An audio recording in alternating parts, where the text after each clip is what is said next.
The sub 1500 ringgit digital audio player category has a new challenger, and this is the Shanling M3X, an Android-based digital audio player that I've been looking forward to review, and all thanks to the guys over at Star Speaker Audio Library, I managed to get a unit for my evaluation, which I've been driving this for about 2 weeks already. Now, this player has a lot to offer for under 1500 ringgit, and it is a scaled down version of the flagship M8 according to Shanling. But fortunately, it doesn't cut too much corners and still has some pretty high-end features that you can't find for the price tag. So here are my thoughts about this player on whether you should spend your money on this or not. Now, even though this is my very first time reviewing a Shanling digital player on the channel, I have prior experience with them as I've tested out their earphones and some of their older digital players, and they do really offer some decent audio performance for a very affordable price tag. Now, the M3X, like Shanling mentions on their site, is a scaled down version of their flagship M8, which is why you may find that it is a lot compact than the M8 because it has a smaller 4.2-inch display right here. This is a really small display, but I can tell you that this is a very beautiful display because it has a resolution of 1280 by 768 pixels, which is very sharp and definitely good for some YouTube videos if you actually want to do so. And the touchscreen is pretty responsive, as you can see, which some of the audio players don't really offer that kind of experience, and I'm really glad that they actually make this touchscreen a really good one. The M3X shares some similar hardware features from the higher-end M8, such as the right volume dial button right over here, which also serves as a power button, and on the left side over here you get playback controls. And what's really impressive here is that on the top you get both a 4.4mm balanced output and a 3.5mm output. This is something that's pretty rare for sub 1500 ringgit digital audio players, and it offers it. And right on the bottom here you get a USB-C port for charging and data transfer, and this is where you insert the micro SD card. And right on the back here, this is, I believe, made of glass. That's pretty good as well, so be careful that you don't drop this player on the floor because it might actually crack. But thankfully Shanling also offers this really nice case out of the box that's pretty sturdy as well.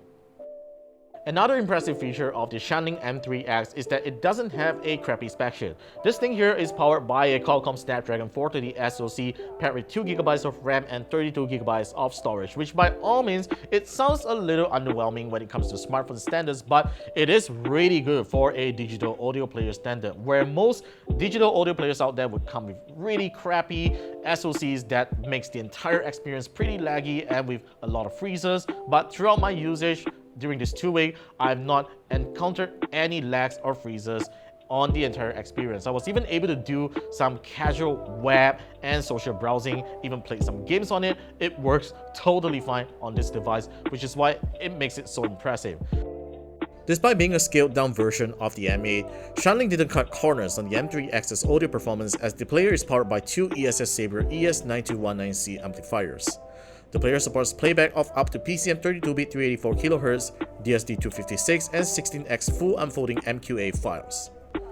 My experience with ESS Sabre chips is that they usually produce a very bright and dynamic sound characteristics, which can sometimes sound a little overwhelming for some ears when you listen to Asian pop genres. You can, however, hear some warmth and quite a lot of emphasis on mid-frequencies with Shanling's tuning on this device. Listening to bass-heavy music is rather enjoyable as it doesn't punch them too hard. Unlike some other digital players, the M3X lets you increase the power of its output with a switch if you intend to use it with a speaker. It is very impressive, and here's how it works.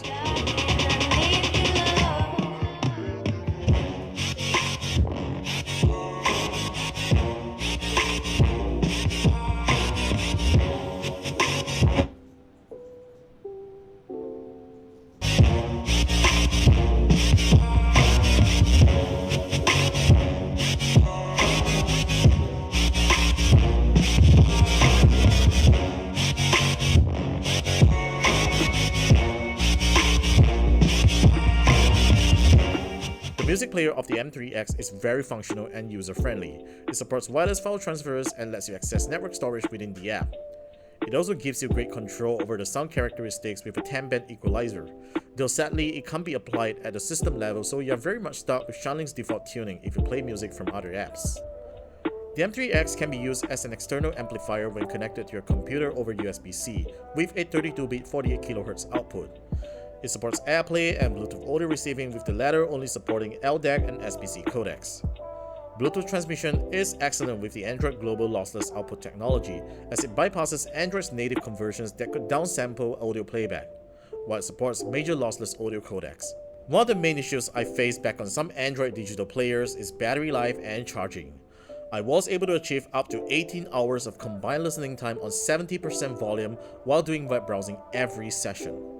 There is support for Qualcomm Quick Charge if you run low on juice, which gets the 3200 mAh battery fully juiced up in less than an hour, something that not many Android digital players of the same price can offer. The Shanling M3X runs Android 7.1 Nougat, which to some people it might seem a little disappointing because some other digital audio players are already running Android 9 or 10 out of the box. But to be honest, you don't really need to be too worried about that because most streaming apps will still run well on this device.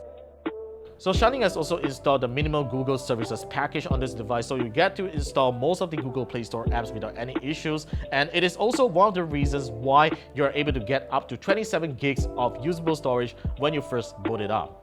It's really hard to find any fault with the Shanling M3X as they have delivered great performance and powerful sound output at a really reasonable price tag, and it gives other Android digital audio players a good run for their money for what it has to offer on the table. Therefore, this is a really recommended device if you would like to get started on hi-fi audio and you want a digital audio player that delivers really good performance in the long term. So that's pretty much for my review of the Shanling M3X for today. Let me know your thoughts in the comment section down below. Be sure to say subscribe to our channel for more tech videos coming right up, and remember to follow us on the usual social media places. I'll see you in our next video, and take care guys.